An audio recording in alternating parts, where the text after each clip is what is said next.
கிறிஸ்துவுக்குள் பிரியமானவர்களே, இந்த நாளுக்கான தினசரி தியான வசனம் மத்தேயு எழுதின சுவிசேஷம் 8வது அதிகாரம் 16வது வசனம். மத்தேயு 8:16. மேத்யூ 8:16. அஸ்தமனமான போது பிசாசு பிடித்திருந்த அநேகரை அவரிடத்தில் கொண்டு வந்தார்கள். அவர் அந்த ஆவிகளை தமது வார்த்தையினாலே துரத்தி பிணியாளிகள் எல்லோரையும் சொஸ்தமாக்கினார். இப்போ பேதுருடைய மாமியார் அந்த ஊரில் கொஞ்சம் சிறப்பான மக்களாக தான் இருந்திருக்கணும். ஏன்னா அவங்கள பற்றி எல்லாருக்கும் தெரிஞ்சிருக்கணும். ஏன்னா அவங்களுக்கு காய்ச்சல் இருந்திருக்குது, கொஞ்சம் காலம் இருந்திருக்கணும். ஏன்னா காய்ச்சல்ல இருந்து அவங்க வெளியே இப்போ ஒரு நாளுக்கு இன்னைக்கு காலையில் காய்ச்சல் சாயந்தரம் சரியாயிடுச்சுன்னு சொன்னால் ஊரில் இருக்கவங்களுக்கு தெரிஞ்சிருக்க வாய்ப்பு இல்லை. ஏன்னா அந்த ஊரில் இருக்க எல்லாரும் வந்திருந்தாங்க. நீங்கள் இதனுடைய ஒத்த பகுதி மார்க்கு 1வது அதிகாரத்தில் 32வது 33வது வசனம் பாருங்களேன். சாயங்காலமாகி சூரியன் அஸ்தமித்த போது சகல பிணியாளிகளையும் பிசாசு பிடித்தவர்களையும் அவரிடத்தில் கொண்டு வந்தார்கள்.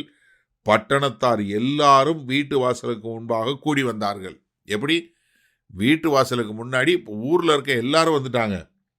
ஏன்னா அவங்க கொண்டு வரும்போது என்ன பண்ணுறாங்க? 34 வசனம். பலவிதமான வியாதிகளினால் உபத்திரவப்பட்டிருந்த அநேகரை அவர் சொஸ்தமாக்கி அநேக பிசாசுகளை துரத்தி விட்டார்.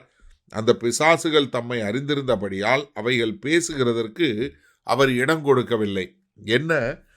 நீங்கள் இது லூக்கா 4வது அதிகாரம் 40-41 வசனத்தில் வாசிக்கும்போது பார்ப்பீங்க.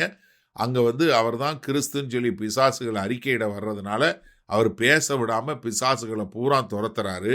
அது மாத்திரமல்ல, எல்லா சகல வியாதிகள் சகல பிணியாளிகள் எல்லாரையும் அங்கே குணப்படுத்தக்கூடிய ஒரு காரியம். அப்போ இந்த சகோதரி பேதுருவுடைய மாமியார் கொஞ்ச காலம் சுகம் இல்லாமல் இருந்திருக்கணும். அதனால அவர் அங்கே இவங்களை சுகப்படுத்தின விஷயம் அங்கே எல்லாருக்கும் தெரிஞ்ச உடனே பட்டணத்தார் எல்லாரும் அநேக பிசாசு பிடிச்சிருந்த எல்லாரையும் அவர்கிட்ட கொண்டு வர்றாங்க. ஆனால் இயேசு கிறிஸ்து என்ன பண்ணுறாரு? அவர் அந்த ஆவிகளை எல்லாம் தமது வார்த்தையினாலே துரத்தி, ஒரே ஒரு வார்த்தை தான். கர்த்தராகிய இயேசு கிறிஸ்து இந்த பிசாசுகளை துரத்தும் போது சொல்கிற வார்த்தை என்ன? ஒரே ஒரு வார்த்தையில் துரத்தி அதெல்லாம் போ அப்படின்னு சொல்லக்கூடியதான். நீங்கள் இது ஆங்கில வேதாகமத்தில் பார்த்தீங்கன்னா ஒரு வார்த்தை என்பதை சொல்லியிருக்கோம். இங்கே வார்த்தையினாலே என்று சொல்லக்கூடியது ஒரே பதத்தில் இருக்கும்.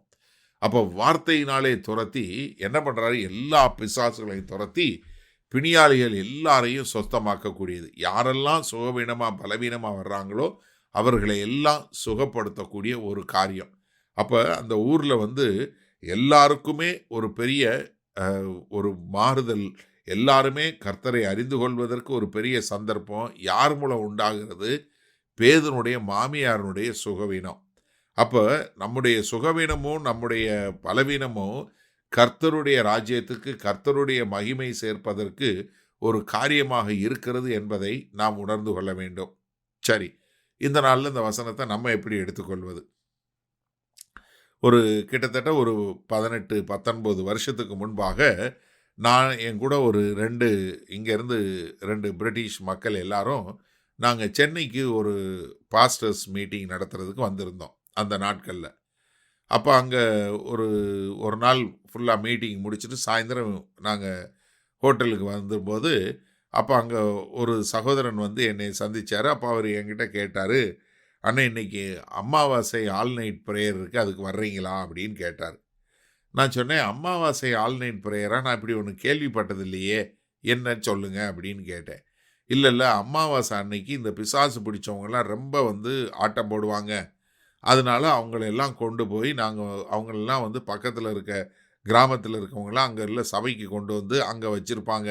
அந்த ராத்திரியில் ஆடு பயங்கரமாக ஆடும். அதனால் நாங்கள் அவங்களுக்கு ஜெபம் பண்ணி அது நாங்கள் பாட்டுக்கிட்டு பாடுவோம், அதுக்காக வச்சுருக்கோம் இந்த அமாவாசை ஆல் நைட் ப்ரேயர்னு. எனக்கு ரொம்ப ஒரு ஆச்சரியமாக இருந்துச்சு. சரின்னு நான் அன்றைக்கி காலையில் உட்காந்து படிச்சுட்டு இருக்கும்போது என்னுடைய தினசரி வாசிப்பில் இந்த மத்தேயு 8வது அதிகாரம் வாசிச்சுட்டு இருந்தேன். இதில் இந்த 16வது வசனம் வாசிக்கும்போது ஒரு வார்த்தையினாலே குணப்படுத்தினார் தான் ஆங்கில வேதாகமத்தில் இருக்கும். அப்போ ஒரு வார்த்தைன்னா என்ன சொல்லியிருப்பார்? கெட் அவுட்னா 2 வார்த்தை, அவுட்டுன்னு தான் ஒரு வார்த்தை சொல்லியிருக்க முடியும். இல்லை போ அப்படின்னு இப்போ சொல்லியிருக்க முடியும். என்ன சொல்லியிருப்பார் அப்படின்னு நான் யோசிச்சுட்டே இருந்தேன்.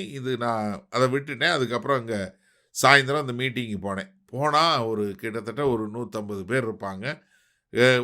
குறைந்தபட்சம் ஒரு 50 பேருக்கு மேலே பிசாசு பிடிச்சவங்க. ஒரே ஆட்டங்கிட்டமாக இருந்துச்சு. இங்கே அங்கே இருந்த போதகர் ஒரே ரொம்ப கண்ணீரோட கேட்குற, ஆண்டவரே விடுதலை பண்ணுங்க அது இதுன்னு கேட்டுகிட்டே இருந்தார். நான் சொன்னேன், இங்கே வாங்க மைக்கை கொடுங்கன்னு வாங்கி மைக்கை வாங்கின உடனே கர்த்தர் சொல்றார், ஒரு வார்த்தை சொல்லு நான் துரத்துவேன்னு. எனக்கு ஒரே போராட்டம். ஒரு வார்த்தையில் சொல்ல முடியாதே ஆண்டவரே, என்னை மன்னிச்சிருங்க, இயேசு கிறிஸ்து நாமத்தினாலே பிசாசுகளே வெளியே போ அப்படின்னு சொல்லிடுறேன்னு சொல்லிட்டு சொன்னேன். நம்ப மாட்டீங்க, அத்தனை பேருக்கு அதே நேரத்தில் ஒரு விடுதலை. அப்போ எனக்கு அருமையானவர்களே, கர்த்தருடைய வார்த்தை ஜீவனுள்ள வார்த்தை, விடுவிக்கிற வார்த்தை. அப்போ என்ன, நம்ம எந்த நிலைமையில் இருந்தாலும் கர்த்தரை மகிமைப்படுத்தக்கூடிய மக்களாக இருக்க கற்றுக்கொள்ளுவோம். பல பிதாவே, இந்த அருமையான நல்ல நாளுக்காய் நன்றி.